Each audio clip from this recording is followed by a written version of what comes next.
Welcome to GYMFORMATION. My name is Chris Knight. And I'm Mike Brooks. And we are here to bring you our first ever GYMFORMATION podcast episode. Yes, sir. You excited? I'm very excited about this. It's going to be great. We've got lots of juicy things for you guys coming up. First, before we get started, we want to give a couple shout outs. Obviously, SKYLINE Sport and Health, or Sport Health Joe, just for letting us run and film all this stuff. Yeah, and if you guys ever get a chance to stop by Sport and Health, ask for myself or Chris, and we'll get you in for a workout. Definitely. We'll post up some links and stuff that you guys can go to, or obviously our email addresses as well, with any questions or anything that you guys would generally like to see on this podcast. We're open to any suggestions and obviously feedback on all this stuff. Yes. The other thing too is we want to give a shout out to Starbucks at Target. Yes. Because without them, life isn't possible for us trainers. This is our fuel that gets us through the day. Yes. We should have stock at this point. Yes. Let's put it that way. So what are we talking about today, Mike? We're going to go over the plank, which is a move that all of us have probably done. Mm-hmm. Have we been taught it? Are we doing it right? Are we activating the muscles that the plank is designed to activate? Where did the plank go wrong? And how we can address some of the issues that people have when they're performing a plank. Right. How many of your clients do you put through planks? Everyone. Everyone? Every single one. If you have 10 clients out of the day, would you say half of them, all of them? Like, what number would you put it at? Close to probably 10, but they'll do different variations of it, because that's the beauty of it. Yeah. You can make it easy or you can make it hard. Definitely. So. And I remember even growing up too, playing sports, and through when I first started training, planks it was all about planks. But it was all misconceived by just being abdominal work. But then you were mentioning glutes there for a second, and what is that? I mean, what are we doing glutes? Are we doing hamstrings with that? What are we doing with the plank? Well, I mean, it's all about the activation, neuromuscular activation. So are we actually getting the glutes to fire, and how do we do that while we're doing a plank? Right. Yeah. So I remember also when playing lacrosse, playing football, you'd have a group of 20 of us doing all planks at the very end. Coach would be screaming at you, telling you to get your butt down. You see all these TP figures and stuff up in the air. I mean, what's really going on? Yep. And that's the problem with the plank. Whether you're in that team setting, like I have a football background, and we were in that team setting just like you, and we were never really taught how to do a plank, but we were just told. And just like if you take a group X class, they tell you, because you're in a group of 50 people, they don't have time to just break it down to each individual person and explain like what's going on when they're performing a plank. You just get down and you assume the same position as everyone else. Right. So a lot of it is not necessarily blamed on trainers, but just the lack of cues, would you say? Lack of cueing, lack of coaching, and programming with it too. And programming, of course, which we'll be touching base on later on as well. With the planks, I mean, so what are they good for? What do you start? Because I know planking is obviously a beginner movement, right? You use it for all your clients, and you're saying progressing and regressing for any age client, right? Where would you start a plank at? On the ground. I mean, you have to start with the basics, and you start from the ground up. And it depends on the client, because we might have to elevate them in order for them to get the activation that we're looking for. Mm-hmm. So they may have to use like a box to elevate their upper body until they're able to progress to the ground. But everything starts on the ground. It's stabilization. Right. So it's definitely a primitive movement. I mean, if you think about it, from when we were kids, you start on the floor as an infant, brush yourself up, then you start going through other motions that lead you into daily movement or things we kind of take for granted, right? Yeah, we do. Right? Yep. So, I mean, it's the cornerstone of all movements, we just said. Yes. Yep, along with squatting, cornerstone of all movements. Yes. Perfect. So, I mean, why did it go wrong? It went wrong because they focus on the wrong thing. So it goes back to coaching, and then whether we're focusing on the performance or we're focusing on a time. And most people focus on a time. They do a plank for a minute or 2 minutes or 30 seconds rather than doing it for performance. Like, am I doing a good quality plank, or am I just holding this poor plank for a minute? And what good is it doing if I'm holding it? None at all. We hate to break it to you guys, but you're doing a terrible plank for 2 minutes, with your butt up in the air, feet away from each other, hands in front of shoulders. You're just not doing yourself well. You're shooting yourself short, is what you would say. And it's going to translate to bad form in other exercises too. So. Right. I remember too, really strong guys having a tough time with this movement, because due to the fact that they were out of position. I know that when your hands are out in front, your shoulders are probably screaming. If that's happened to you, don't do it. Start on the floor, reset your hands, and prop yourself up appropriately, right? Yes. Awesome. And going back to progression and regression, I mean, there's a number of different planks. There's box planks, There's single leg planks, there's rotary planks, there's bear planks, and there's tons of different things, side planks, variations of those too. Yeah. So whether you're training the novice athlete or training an athlete that is a 100-meter sprinter or a football player that can squat over 315 pounds, there is something to be done there, right? Yes. Yes. And would you say that you should throw stationary work into your programming no matter what your goal is? Yes, you should. Because like I said, it's going to translate to your other lifts. So if I can make someone stronger in holding a plank, they're going to be more stable. So they're going to be able to hold more weight on their back. They're going to be able to load themselves better. Right.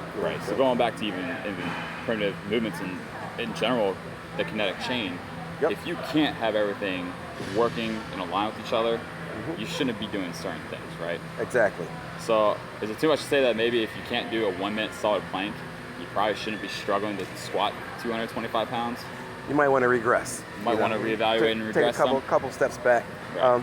Yeah. So, like I said, with the plank, you have the stabilization, and you also have, like we haven't touched on yet, there's two key words, which is the proprioception and nociception. Right. So, key words right there. Yeah. So proprioception is just you being aware of your limbs in space, you reacting to a stimulus, and then nociception is how your body responds to pain. Right. Right.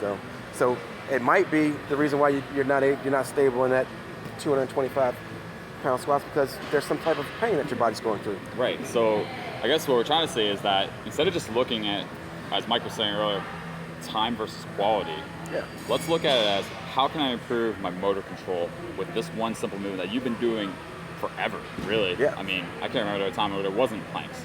No. It was like the beginning of all fitness movements, really. I mean, you go to any boot camp, you go to any trainer, really, they're gonna do some kind of postural test on you that includes starting on the floor. Yep. Right. So taking 2 steps back maybe and just addressing those problems, so your motor control, your nociception, proprioception, stability in general is just that much better. Yes. Right. I mean, I know for CrossFitters too, we do a ton of gymnastic movements. Even in Olympic lifting too, just powerful movements that require really great, vast amounts of range of motion. If you're not stable in just the simplest of range of motion, or what we consider the primitive movement, somewhere where you begin, you probably, again, need to regress it and reevaluate your goals and what you're trying to do, and reevaluate your programming as well. Yeah, and don't be afraid to take a couple steps back to go forward. It's always, we're always moving forward, but we want to move forward in a safe and careful manner. Yep. Definitely. So how do we fix this problem? It just starts with, like you said, coaching. Like coaching, cueing, knowing how to activate the muscles that are involved in the plank. So when I say squeeze your glute, how do you do that? Right. Yeah. Most people don't know. I can't tell you how many times I worked with clients and I tell them to squeeze their glutes or get their knees off the ground, and they just shoot their butt up there. I mean, I think that's that lack of awareness kicking on right there that we're seeing so often. And I think we're starting to see it shift a little bit, where people are really trying to work on, again, motor control, just the simple things. Yeah. So definitely coaching. With programming, obviously adjusting programming, what would you suggest on that from your take on what you work I would adjust performance and reps. So instead of doing like 1 rep for 2 minutes, break it up. And let's do 6 10-second quality reps. Right. Reps that are good, reps that actually count. Yeah. Instead of that 1 minute that we're struggling, you're going to break form, especially if you're a beginner. You're definitely going to break form. And if you haven't been coached on how to do a plank correctly, there are going to be some type of shifts in your body during that 1 minute. So. Right. I've seen so many programs where they're like, okay, Monday through Wednesday, you're going to do 5-second planks, 3 to 4 sets, 1 minute rest in between. And then the next half of the week or the next week, depending on what program you're following, like, okay, raise that by 5 seconds, 10 seconds. It's just a linear progression approach to it. I mean, what's your thoughts on that? It's a program, any type of, if you sit down and you actually plan something out, it's better than just going in there and just, all right, today I'm gonna do planks for a minute, then the next day I'm gonna increase by 30 seconds. That's not, something that's an achievable goal. A 5-second increase, that could happen. What we generally do is, we'll start with a minute and just break that minute up into 6, break it up to 3, then break it up to 2 as the weeks progress. Okay. I think I agree with you. I think that, not having that approach necessarily, because that steps away from, again, the time versus the quality. Yeah. I think, honestly, for the first 5-10 seconds when you're doing a plank, whether you know it or not, you're not really getting the stimulus that we want you to feel necessarily. So to short yourself to start at only 10 seconds, sometimes you're only getting really 3 or 4 seconds of that movement. So I think going by feel, what I do a lot with my athletes is I do max effort holds, because I want to see how far they can go until they start raising their hips. It's not until they drop that I cut the time off. It's the time when they break that line that we see. You know, when you're completely leveled and parallel with the ground, when we start to see that break, that's when I cut it off. Another good way to program for, again, those athletes that are a little more athletic or have a really good athletic background is to take them through like a 500-meter sprint or 200-meter sprint on a rower, the erg or the woodway or any of the any kind of conditioning movement really, and just take them immediately into that max effort hold. Because it's pre-fatiguing on everything, and you're still breathing very heavily. Going right into a plank or a hollow hold or whatever you decide for the stationary hold, man, I make grown men cry on that one.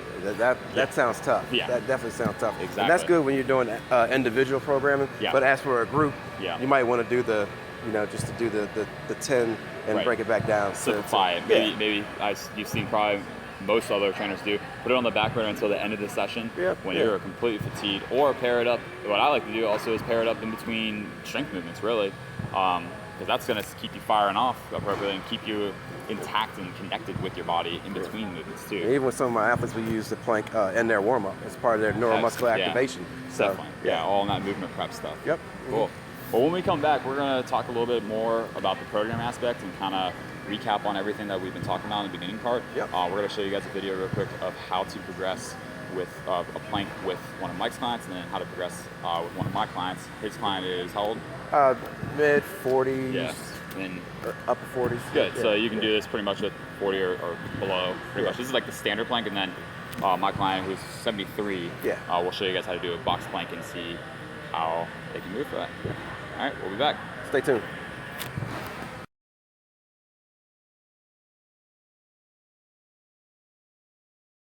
How you doing? I'm Mike Brooks, and I'm going to show you guys a demonstration of how to do a good plank. This is my client, Ken.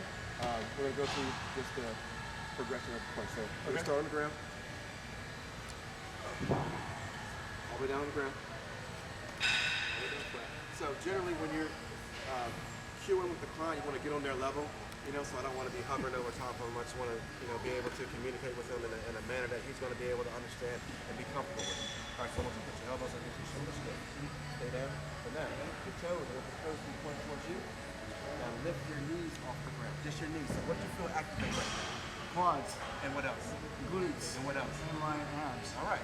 Okay, so these are the holds that I want you to have that contraction as you go up to a plank. All right, ready? And raise up on the ground. Hold it right there. Good. So now, depending on how long he can hold it will determine the number of sets that we do and the number of repetitions. But Ken's in a great position right now for doing plank. Thank you. And I'm here with one of Chris's clients, Swayze, and she's going to show you how to do a modified plank, a high plank. So it's one of the regressions. The great thing about a plank is that we can make it hard or we can make it as easy so any client that we have can do one. All right, so Swayze, I want you to put your hands in the box. All right, so slowly back your feet away. Good. Now, hips down. Good. Feet together. Feet together. Hips down, driving the hips, and squeeze your glute. Good. So this is one of our 73-year-old clients being able to demonstrate how to do a regress plank. And we're back. Yes. More GYMFO coming your way. Yes. We wanted to talk a little bit about programming to recap it. I know we were touching a little bit on it and talking a little bit about what you and I have done before. Is there any other suggestions you would have for our viewers as far as planks, what to do, how to go about it? I mean, anything that EP offers that they can take from this? Yeah, like I said, depending on like the level of athlete would determine like when a plank, we would add that into their workout, whether it's going to be part of their tricep or whether it's going to be part of their warm-up or at the end where we progress it through, like you said, a linear progression with based on a 60-second plank. So we would divide that 60-second plank up for a novice person. Like we said, hold it for 10 seconds for the first week. The next week, you'll go into the 15-second hold, so you'll do 4 15-second holds. The following week, We want to try to progress to 30-second holds, and then for the 4th week, we'd test out a minute. And like Chris said, the most important thing is your form. Definitely. You know, so if you start to break form, then go down. I mean, it calls for 15 seconds. I need you to do a total of 15 seconds of a good plank. So it doesn't mean like as soon as you break form, you keep on going. No, you stop. Yeah. So if you stop at 7 seconds, you start back up at 7 seconds when you're able to come back up with good form. Right. So, I think we can't stress that enough is the form. Yes. I mean, just keying in on it. I mean, if you're coming in here and you really have some questions about it, please be sure to ask one of us, one of the trainers here.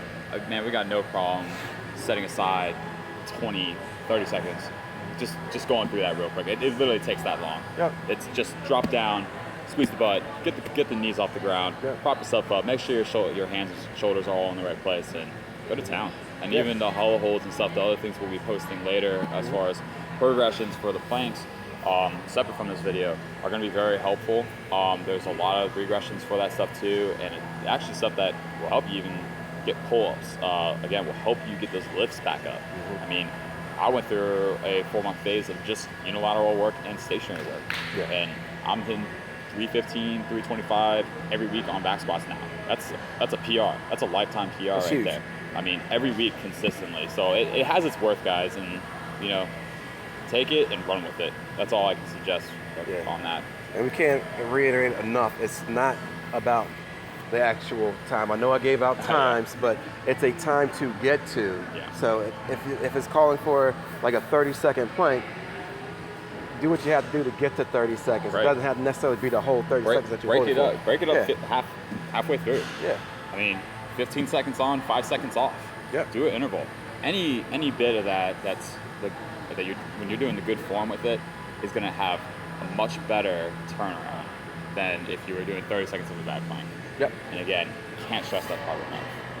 So, now you're going to be on the radio later, aren't you? Yes. Matter of fact, in about 2 hours. Oh, really? Yeah. Nice. About to leave. Awesome. Another so you go from here to there. Yeah. Oh, man, that's going to be awesome. So it's a general health fair, you know, and giving out the same fitness tips. Little tidbits here and there. Yeah, nutritional tips. Just stuff that the common folk may not know about or they have questions about. So cool. What station's that? It's going to be on 1340 AM Spirit AM's. It's part of the Radio 1 family. Okay. So, all right. And this is your second time, right? Second time on, yes. Sweet. Yes. Yeah, that should be a lot of fun then. Yeah. Awesome. Trying to become a regular on that. Yeah, nice. Get your own little segment. Yeah. Be sure to stop by SKYLINE Sport and Health tomorrow, guys, whether you're a member or non-member, or if you're a member bringing family and friends that want to come check out the gym as well, or come say hi to us and get a workout in. We do have our breast cancer fundraiser going on tomorrow. Barbells for Boobs we partner up with them, and we're trying to raise the awareness on it. Yeah. Come out, pay and play. The schedule for the event is going to be posted beneath in this link, and actually that program that we were talking about for EP will be posted underneath here as well, along with obviously our YouTube channel, Facebook for SKYLINE Sport and Health, our emails. So just getting more interactive. If you guys have any suggestions, any questions, we're open to it. Yes. We want it. Yeah. The more the better. And tomorrow, remember, wear pink. So if you have anything pink, put it on. Let's have a good time. Yeah. Let's compete. If you come in with no pink, I will have spare pink tutus. Yeah. You are going to wear. Yeah, you will wear pink tomorrow. Yeah, definitely. And remember, it's from 10 a.m. to 1 p.m.